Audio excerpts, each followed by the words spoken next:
works today, those of you who work. So we're going to start our program now. For those of you who don't know me, my name is Fred Harris. I've been living in the city of Warren all my life, and I had the privilege of serving as the Director of Public Safety and Service. And my past boss, sitting back there, Mayor Hank Angelo, who's now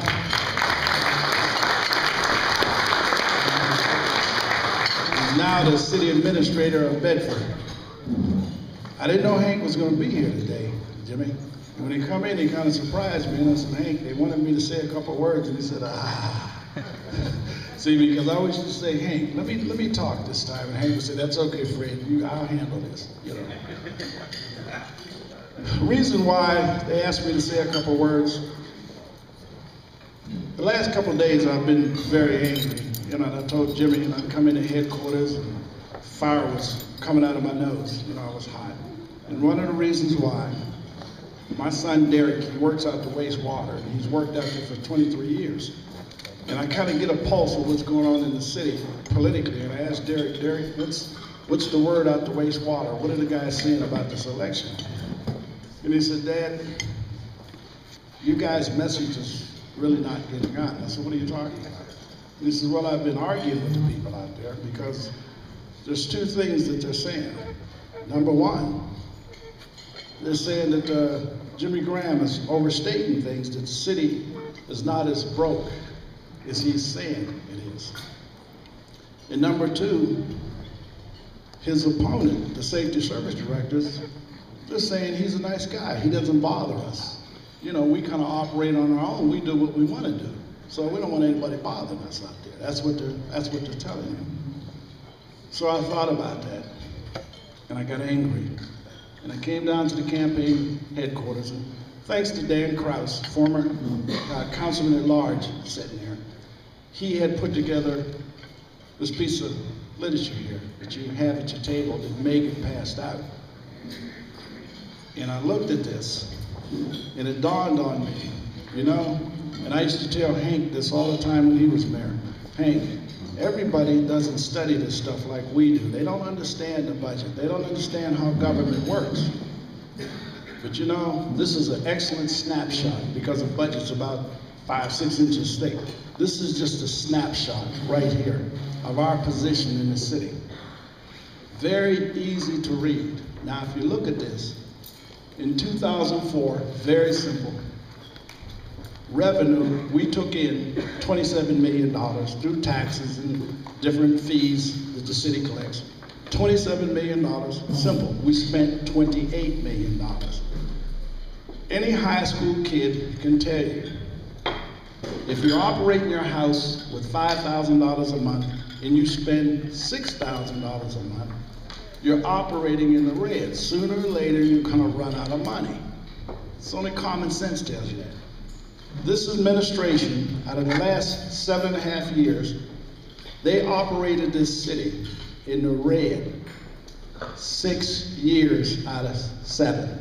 And the only time that they operated this city in the black, 2006, is because they received a one-time payout from Delphi Electric, $1.7 million, when the people were selling their jobs and buying their jobs at Delphi Electric. Packard Electric, and we won't get that again. This is ridiculous. By law, the budget is supposed to be balanced at the end of each year. When Mayor Angelo, Dick Thomas, former Safety Service Director, and myself, when we left the city of Warren, we left $4.3 million in the bank. Today, we are flat out right broke. We have nothing. And the only reason we're existing today and we're not in forfeiture is because this administration cashed in bonds to make up to defect on this budget. Anybody who looks at this should be very angry because they have busted your city. And it wasn't because of the recession. This happened well before the recession. This took place in 2004. All you have to do is take a look at this. Very simple. we should be angry. And you have a person that's a part of this administration saying, I want to lead this city for another 4 years. Now you think about that. It should be a no-brainer. The other thing that I want to talk about a little bit is how this city operates. Because folks, let me tell you something. There's no such thing as the Director of Public Safety and Service saying, well, I'm really not a part of that administration. Oh, yes, he is. It's no different than I was a part of Hank Angelo's administration. The good and the bad, you can't separate yourself. Under our form of government, which is a statutory form of government, we go under the Ohio Revised Code. It says that you have a Director of Public Safety and Service. And that director is the only department head in the city of Warren.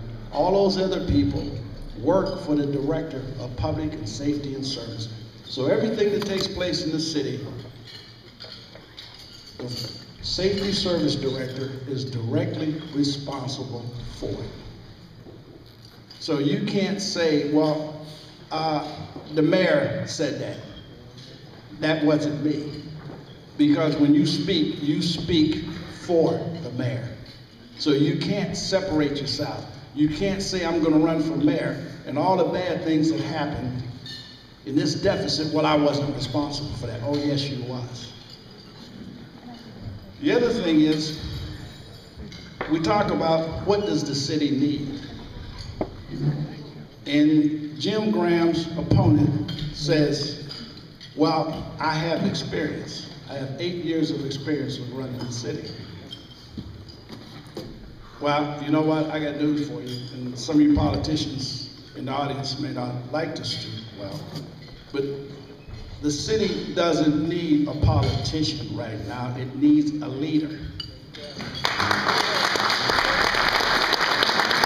city is off track. It's a runaway freight train right now. There's nobody in charge. These so-called department heads, and I say that, and when I say so-called department heads, because I keep reminding you, remember, there's only one department head in the city, and that is the Director of Public Safety and Service. He, or that individual, is responsible for the police, the fire, the sanitation, the water, the wastewater, and everything else that goes on in the city. The mayor runs the city through the Safety Service Director. So everything that's wrong in this city today, including this, was brought about by Mr. Jim Graham's opponent, who says he's not responsible for this. And the other thing is, Jeanette, I had a good talk with her the other day, my good friend Jeanette, family, and she's the one that said it right. And I said, Jeanette, you know, the Safety Service Director, our present Safety Service Director, he's a nice guy, but, and Jeanette stopped me. She said, you stop right there. What does being a nice guy have to do with running the city of Warren? You tell me. Nothing. In fact, that's part of the problem, the leadership. Because a nice guy allowed the train to jump off the track. You see, when you're managing close to 400 people, you better be a tough guy. You better have the, I gotta say this right. Let's just say you better have the testicles to do. I have to be careful. I got family out there and I don't want to hear about it later. But you guys know what I'm talking about. You better have the testicles to do what needs to be done in the city. Jimmy Graham is a leader. I hear people come up to me and say, well, Jim Graham is a union leader. He doesn't know anything about the city. And I say, good, good. Because you see what happens when professional politicians have ran the city for the last 7.5 years. Look at the results. What you need is a leader, and what I mean by a leader, Jim is smart enough, and this is the main reason why I'm backing Jim Graham, because I get people asking me this all the time. The biggest reason why I'm backing Jim Graham is because he is a proven leader. He understands how a mastermind group works. And what I mean by that, he understands that to put people around him, like Dick Thomas, who was a former Safety Service Director, John Brown, Councilman, Dan Crouch, former Councilman at Large, Frank Tempesca, who ran the Operations Department. See, when you bring these people together and you listen to what they say, that's how you put the train back on the tracks. But in order to work with these people and bring these people together, it takes a strong leader to hold this mastermind group together. That's how we're going to put the city back on track. And I'm going to tell you something else. I see people in there from Highland and Champion and different townships. You have just as much stake in this race as anybody. And I seen Frank Food out there somewhere. There he is, County Commissioner. And I think Frank will be the first one to tell you, as Warren goes, so goes Trumbull County. Okay, so you have a very important stake in this, because if Warren's not operating right, guess what, folks? The entire county is not going to operate. You're going to suffer. Now, can we go through another 4 years of this? No. We're right on the verge of going into receivership. And if you want to know what receivership is like, call our next door neighbor in Girard, Mayor Melfi, and he will explain to you what happens when you go into receivership. The state comes in and they run everything. You have no say-so.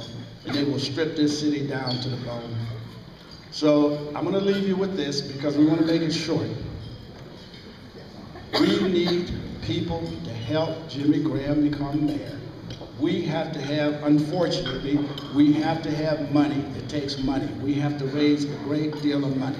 It's going to take people to come down to the headquarters, to ask for those signs, to sign up, to work on the phones. This is what it's going to take for us to put our city back on track.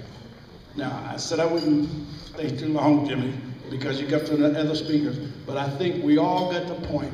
I want everybody to take a close look at it, and keep in mind that we are in the red. We are operating as I speak today. We are operating this city in the red.